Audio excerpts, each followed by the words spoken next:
Encore une fois, bienvenue dans ce programme. Je suis Nyashake Moutizwa. Le dialogue national inclusif du Mali s'est terminé à Bamako hier.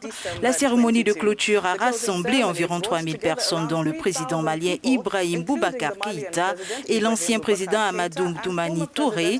4 résolutions ont été retenues, notamment les futures élections législatives. Les autres portaient sur l'organisation du prochain référendum et la création d'un projet de nouvelle constitution.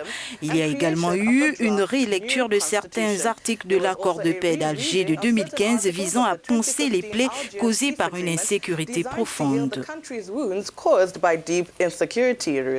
Eh bien, Niacha, ce dialogue national inclusif boycotté par une frange de l'opposition et de la société civile s'est achevé, vous l'avez dit, ce 22 décembre à Bamako, en présence de l'ex-président malien Amadou Toumani Touré. Mais plus concrètement, il s'est refermé par un appel à de nouvelles élections et à une révision de la Constitution. Et parmi les rares mouvements d'opposition ayant participé aux discussions figurait la coordination des mouvements de l'Azawad, une alliance de groupes rebelles signataire de l'accord de paix avec Bamako en 2015. Pour comprendre les grandes lignes de ce dialogue, avec nous Alexis Kalambri, le rédacteur en chef du quotidien Mali Tribune depuis Bamako, la capitale du Mali. Bonjour Alexis Kalambri. Le dialogue national inclusif s'est achevé hier. Quelles ont été vos observations? Alors, je crois, il y a d'abord ce qu'on peut tirer comme enseignement. Vous savez, il y avait comme beaucoup de frustration contenue. Donc, le dialogue a vraiment permis aux gens de discuter sérieusement des questions qui fâchent et souvent sans même mettre la manière, mais au finish, c'était vraiment un bon exercice. Deuxièmement, l'autre aspect, c'est que à l'issue, il y a eu vraiment des propositions pour la refondation du Mali. Donc, je pense que oui, c'était un cadre d'échange et de dialogue comme on le réclamait au Mali. Et ensuite, ça a permis de faire des propositions pour la refondation du Mali.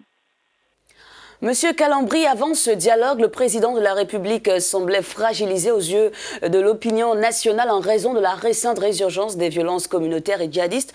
A-t-il pu redorer son blason à l'issue de ce dialogue, selon vous? Le dialogue légitime davantage le président de la République à porter certaines positions issues du dialogue, comme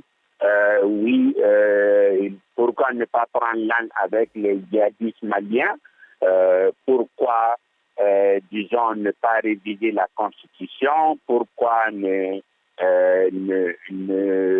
pas, disons, aller aux élections législatives. Donc, il y a beaucoup de choses sur lesquelles tu peux nous aider et qui ne seront pas portées par le président seulement de son point de vue, mais vraiment comme une position émanant de la majorité des Maliens à l'issue d'un processus assez inclusif. Il semble que vous soyez satisfait de l'issue de l'événement, mais il y a eu des critiques selon lesquelles le dialogue manque de légitimité en raison du boycott par l'opposition et les membres de la société civile. Comment réagissez-vous à cela? L'absence de l'opposition,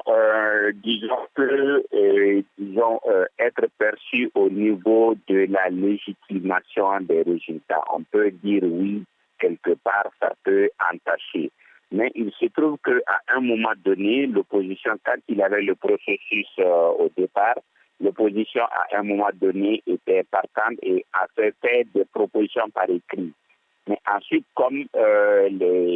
puis finalement, je crois qu'on a un peu dit, parce que c'était dialogue politique inclusif, c'est devenu dialogue national inclusif. Donc, l'opposition était assez noyée.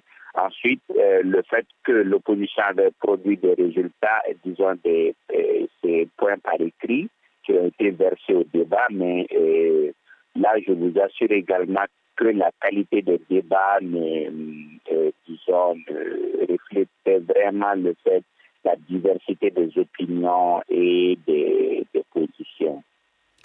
Et pour finir, Monsieur Calambri, on a noté la présence des groupes rebelles signataires de l'accord d'Alger, mais pas de djihadistes qui sèment la désolation dans le nord du pays.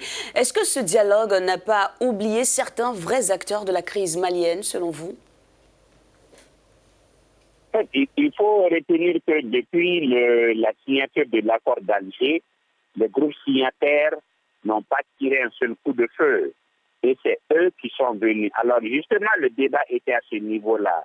Ceux qui sont sur le terrain, qui font le coup de feu, sont des djihadistes. Et ces djihadistes n'ont pas été éligibles aux négociations.